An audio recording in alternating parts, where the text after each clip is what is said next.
No, I know who you are. Okay, great. Are we live? Manitoba's continued growth and innovation is largely thanks to immigration. With people arriving from more than 130 countries worldwide, immigrants and refugees contribute knowledge, education, skills that help enhance Manitoba's workplace and communities. Here in the Parkland, there is a strong need and demand for immigration support programming to help newcomers and their families transition to life in the Parkland region.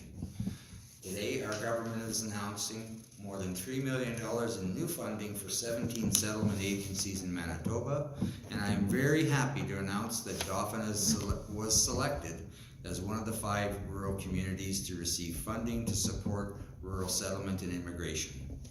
This funding announcement is significant for the entire Dauphin region, and it will help organizations like Dauphin and Region Immigration Services to continue to provide key services such as needs assessments and referrals to community supports throughout the Dauphin region. This announcement helps to place Parkland newcomers on a path to success when they arrive. I want to thank Premier Pallister and Minister of Education and Training Kelvin Gerson for this latest significant commitment to improving rural services in Dauphin and the surrounding region. This will help newcomers, support groups, business, and growth throughout the Parkland region. I also want to thank and acknowledge the many organizations that are already helping newcomers to the Dauphin region. Today's announcement works to better coordinate this work of helping and supporting newcomers along their path to permanent residency and citizenship. So Deborah, what does this mean for your budget? Do you have a number yet? No. This is terrific news for our sector. Are you recording me as well? Oh, okay, just so I know. It's terrific news for our sector, but we don't yet have the details of the funding or the terms. So we do know that for sure this will be able to move our services from right now we're status-based. We can only serve permanent residents through our core funding from IRCC, which is a federal department for immigration, and now we'll be able to serve immigrants of all statuses. That means provincial nominees, temporary workers, post-secondary international students, and even those folks who've already become Canadian citizens, but still might need some settlement help. So what kind of demand is there for those other statuses in our area right now? Very large demand. Is that right? In 2018, Manitoba saw one of the highest rates of immigration to rural areas. And Manitoba's provincial nominee system, which is bringing in provincial nominees, the province nominates people to become permanent residents, and that's based on economic need in the province. That was one of the highest, 2018 was one of the highest years for provincial nominees as well in Manitoba.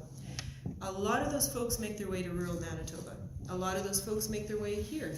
They're working in our service industries, in our agricultural industries. And when they're here, they are planning to apply for permanent residency, but they have been, up until now, without any settlement support whatsoever. So this is a real game changer for us being able to provide support based on needs rather than status. Is there going to be a need for extra staffing here then? Absolutely, and that is within the funding proposal, that we could bring on another staff member who will be working as a settlement support worker for immigrants of all statuses. Up until now, it's just been myself in the office, so you can imagine that gets really challenging because every aspect of the programming and funding and whatnot is going through one person. So this will really, really help us reach and support a lot of folks. Something we know from the sector, and that's the settlement sector, early funded interventions have a huge return on social and economic integration outcomes. And right now there's a large number of folks in our area and in rural Manitoba that don't have any settlement supports. So they're on their own to kind of make their way to permanent residency. You do a lot of social programming as well, I guess, don't Just getting people involved in the community? Absolutely. Are we gonna see an increase in that type? Through our core services, we're funded by IRCC, that's Immigration, Refugees and Citizenship Canada. So our core services are information and orientation, needs assessments, referrals, and community connections. And that community connections component is what is really integration programming. It brings together newcomers and people who've been in the community a long time, and gets them to local facilities, local activities, brings them together so that there's communities formed. Mm-hmm. And so people feel more at home. And so people here also meet the new folks who are coming in and calling Dauphin and area home. I don't have anything else. Right. I just like to get your reaction. What does it mean to be chosen to be given this money? It's a really good question. We're extremely happy to see that the provincial government is committing funding for settlement services. Manitoba's economy, the future of our rural communities, is heavily reliant upon the contribution of newcomers. This is a great start to filling some of the gaps for services for Manitoba newcomers. The funding is especially important to rural areas because up until this announcement, there were no provincially funded settlement services outside of Winnipeg. Yet I'd say about 30% of Manitoba's population is outside the perimeter. So what does it mean? I would say it really means that we can reach so many more people right now. We can help so many more people and so many more newcomers to Canada in our area. And they'll have a much better time at making their homes here and hopefully staying in Dauphin long term. And so what do you plan to use the money for? It'll be for settlement programming. So we're just going to expand our reach. Right now we're permanent resident, right now our clients are permanent residents only, and now we'll be able to extend those services, same services, but to immigrants of all statuses. Right, and then I guess I just have one question for you, Brad. What did the government see in this group here in Dauphin that made them want to choose to give some money in this area? I think the government has a lot of focus on rural development.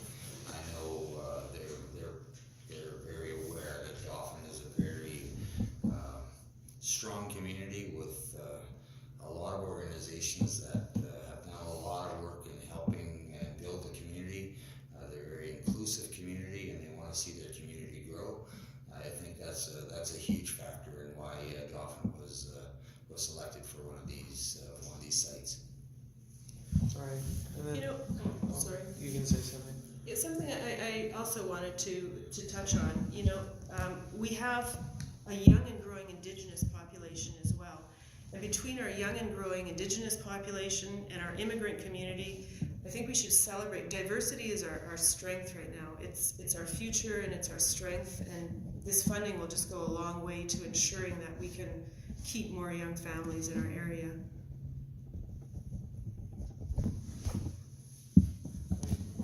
I'm good. I was just gonna ask if there's anything else you wanted to say, but you just said it. So Yeah. there you go. I think it's important to acknowledge that. Mhm. Yeah. And what can I get your name and title? Oh, absolutely.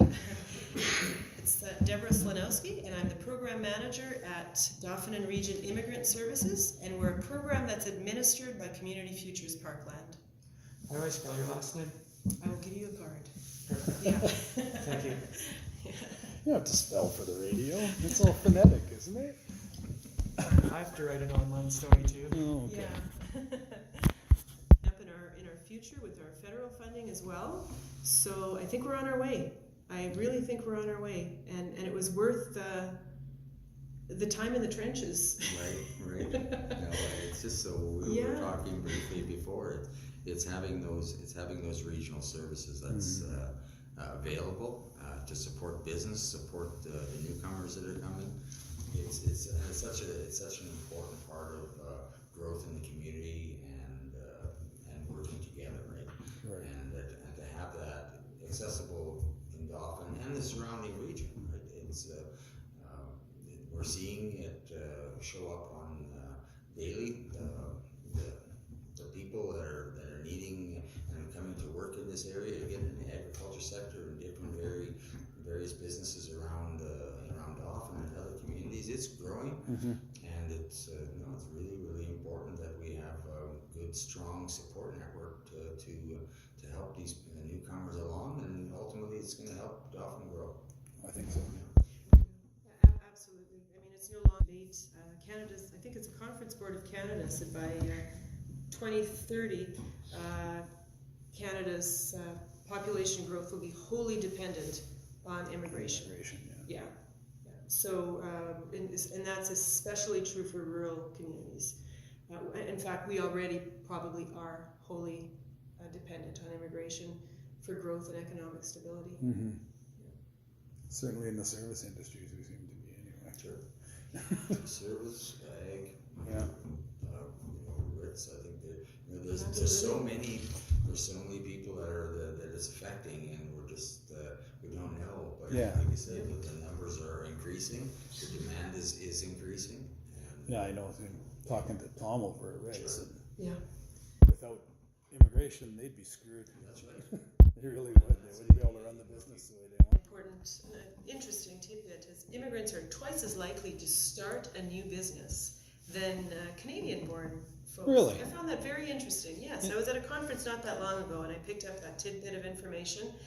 And so, how wonderful! You know, the more folks we bring in, the more good ideas. Sometimes people see opportunity where we see barriers, and it often takes a fresh set of eyes and someone coming in from another environment to see all the opportunities that exist in an area.